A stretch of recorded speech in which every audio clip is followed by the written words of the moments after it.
udaletxe lanak egiteko zerbitzuaren bigarren luzapena. Número 10, segunda prórroga del servicio de mantenimiento de los jardines y caminos públicos del municipio de Sopela.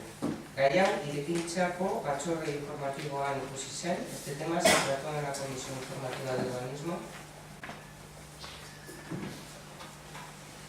Bien, se trata de la segunda y última prórroga del servicio de mantenimiento en las zonas verdes y jardines municipales. Contrato adjudicado a la empresa jardinería La UBI de enero de 2010 por un periodo inicial de 4 años con derecho a 2 prórrogas. Derecho que lo hacen efectivo solicitando la segunda prórroga y con la que nosotros estamos de acuerdo y lo ponemos sobre su aprobación. Eztabaidatzen txanda, bertaz, erbait izateko, ez? Teresa, ez? Gontzal? Ez ere, beraz, bozkatzera joko dugu. 10. puntu honen aldeko bozkak.